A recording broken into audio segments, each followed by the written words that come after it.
The crack of his boot striking her side echoed through the courtroom like a gunshot. Gasps ripped from the crowd, and a tense silence followed. The black woman stumbled but didn't fall, her steady gaze locked onto the white officer who had dared to kick her in front of a judge, a jury, and half the city watching. The officer smirked, puffing out his chest as if he had just proven his dominance.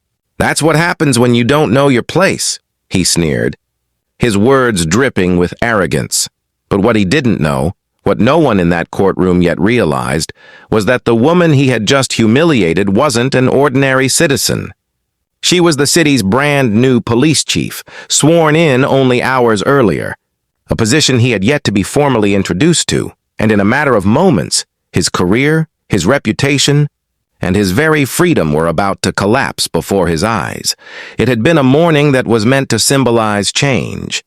The city had been buzzing with the news. After years of scandals, corruption, and deep mistrust between law enforcement and the people they swore to serve, a new police chief had finally been appointed.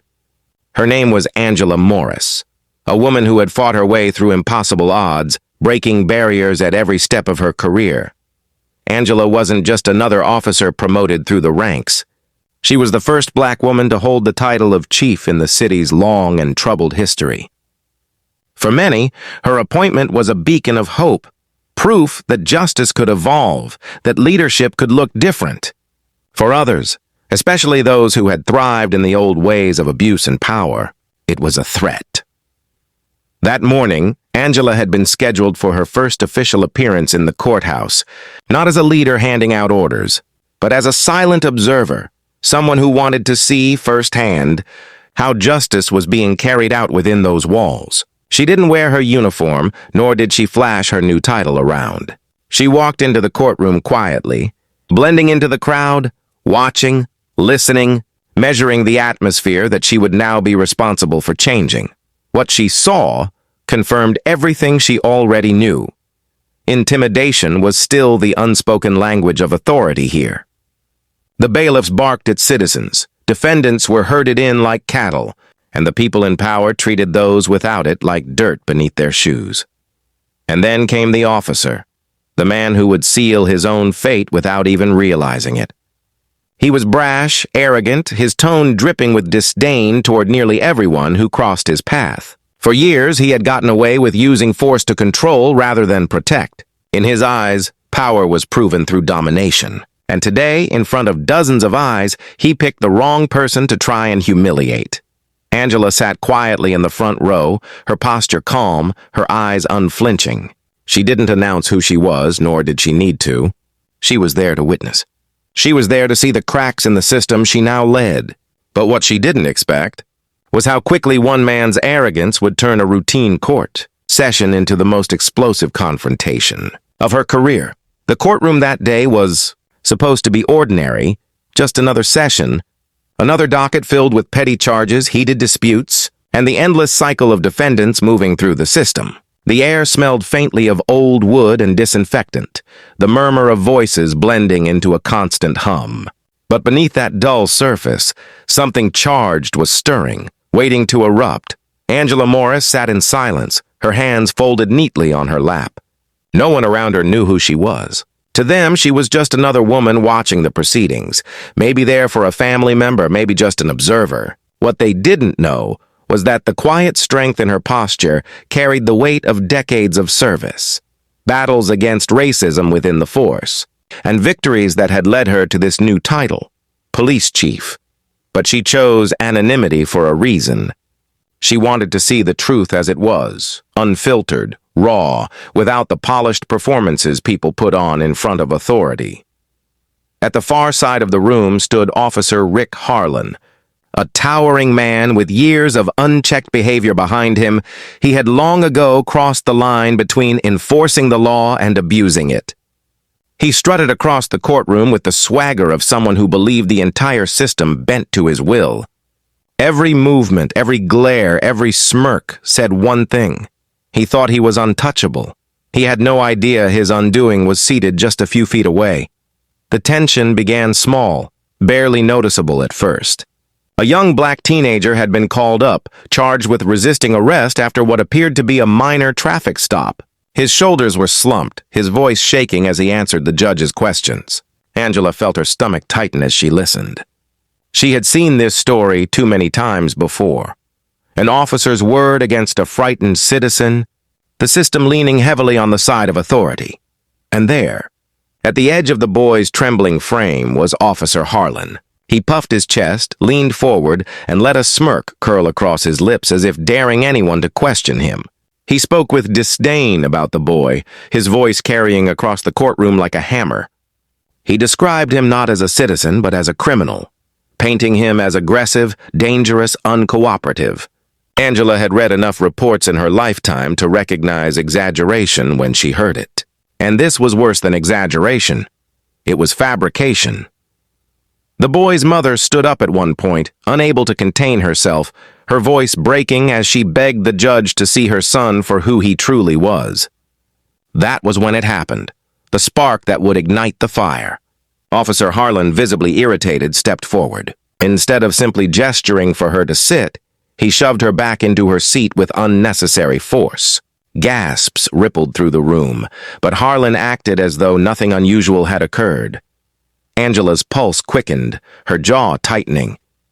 She leaned forward slightly, her eyes narrowing.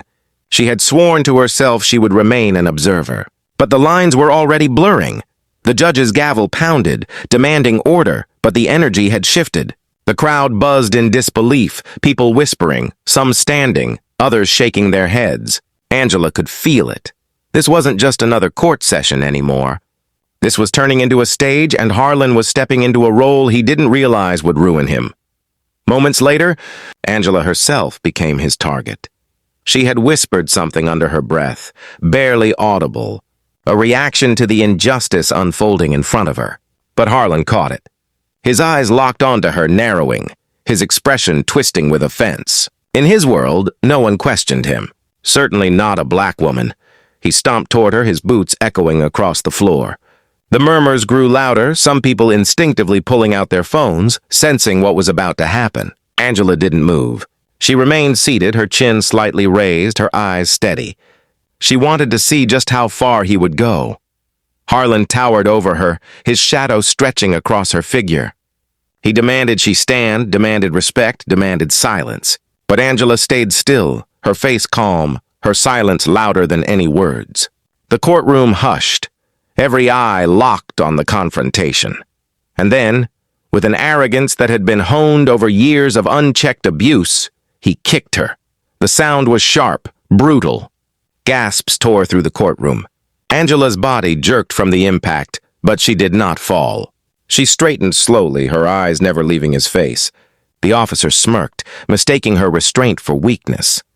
What he didn't realize was that the entire room was now watching him dig his own grave. Phones were raised higher, recording every second.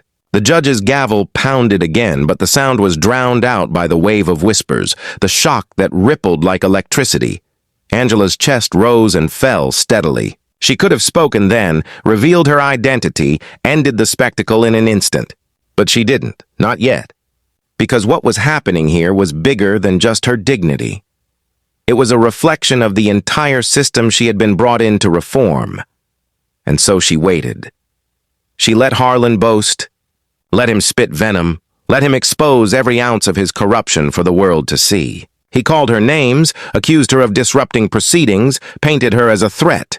With each word, he tightened the noose around his own career. And Angela, standing tall despite the pain, knew the time to reveal the truth was drawing closer. The courtroom was a tinderbox now, one spark away from erupting into chaos.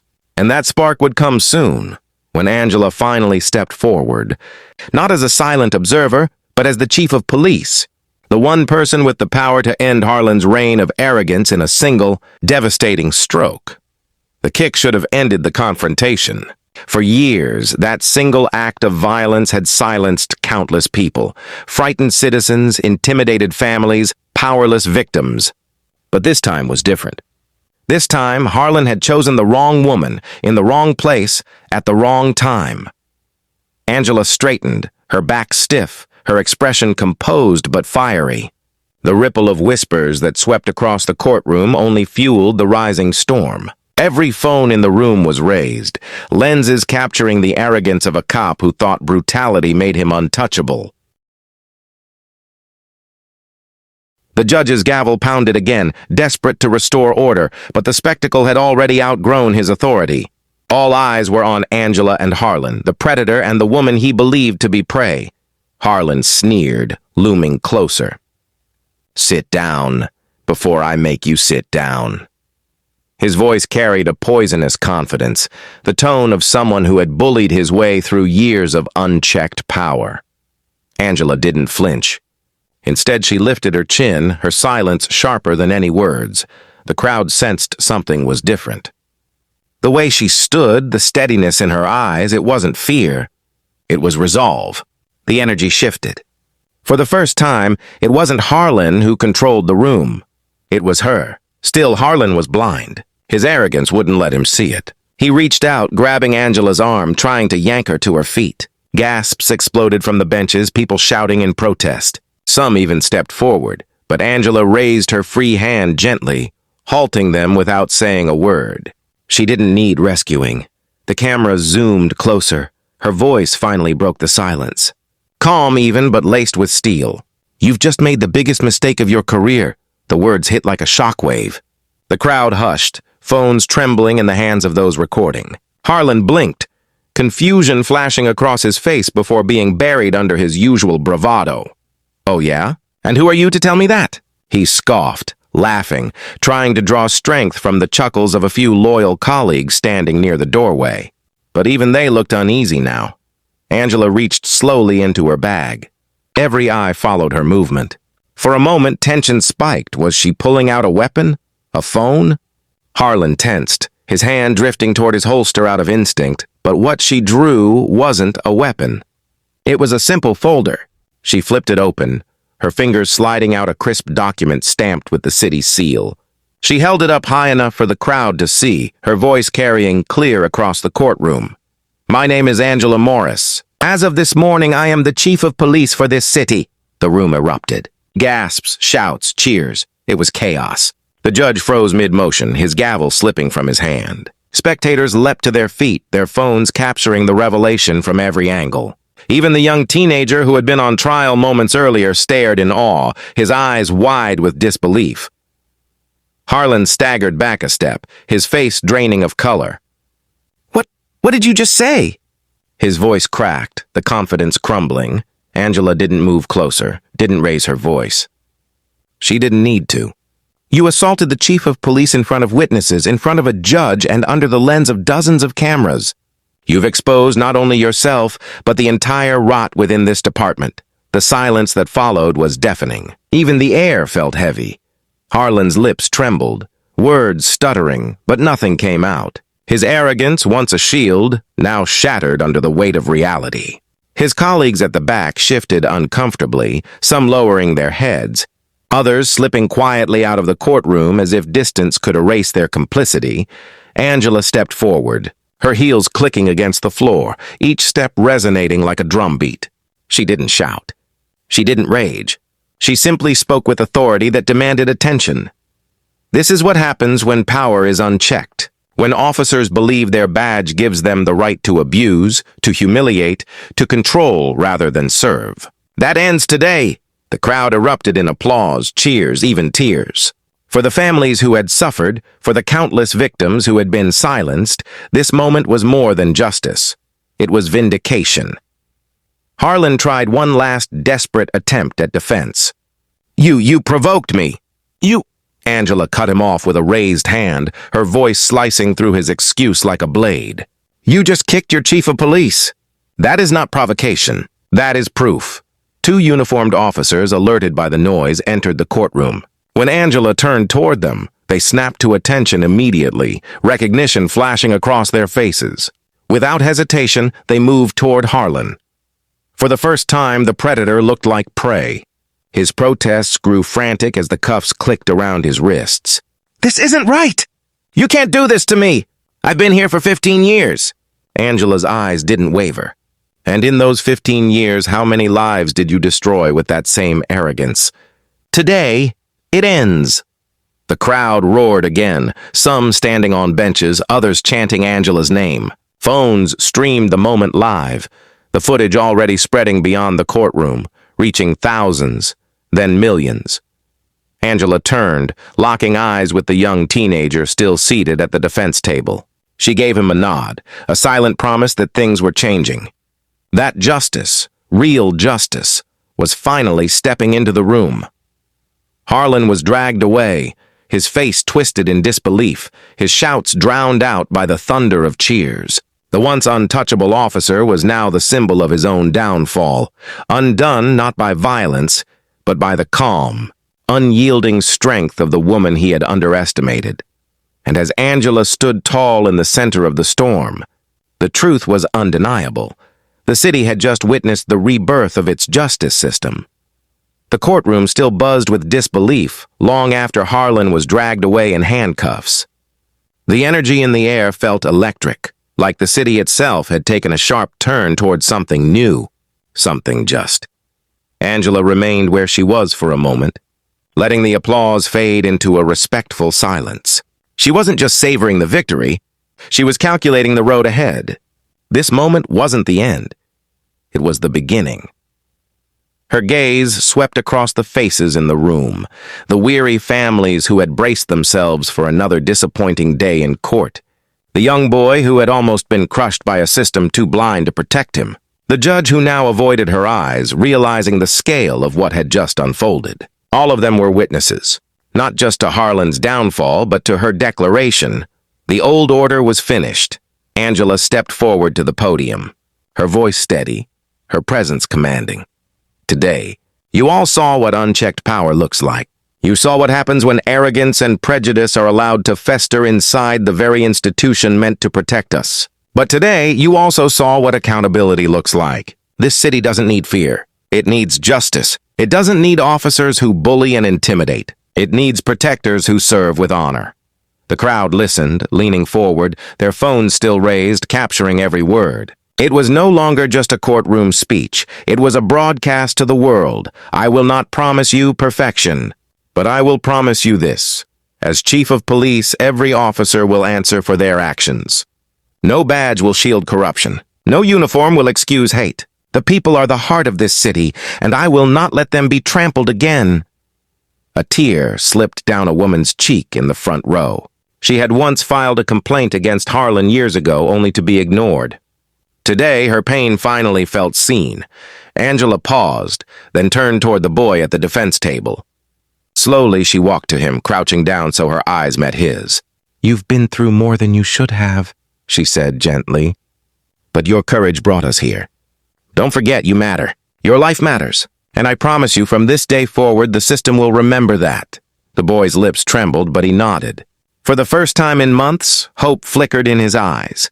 The cameras caught that moment, the chief of police not towering above, but kneeling beside the very people the system had overlooked. And in that simple act, Angela redefined what leadership looked like. When she stood again, reporters were already rushing toward the courtroom doors, eager to blast headlines into the world. Racist cop arrested after assaulting new police chief in court. Angela Morris shakes the system to its core. Justice has a new face.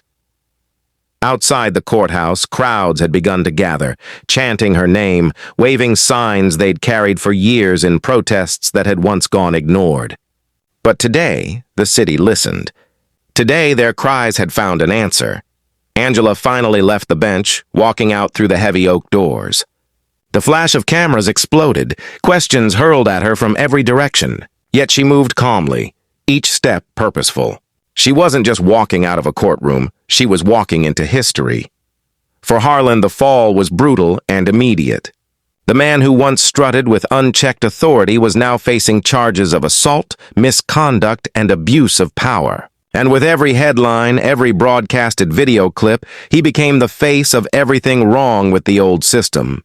But for Angela, this was just the start. She knew corruption ran deep. She knew Harlan wasn't the only one. But she also knew that change begins with a single act of courage, a line in the sand. And today she had drawn it. That night, as the city skyline glowed beneath the stars, Angela sat in her new office. The weight of responsibility pressed heavily on her shoulders. She opened her notebook and wrote the first line of her mission. Justice is not a privilege. It's a promise. She underlined it twice, because this was no longer just her fight. It was the fight of every person who had been silenced, overlooked, or crushed by the system. And as chief, she would carry their voices with her.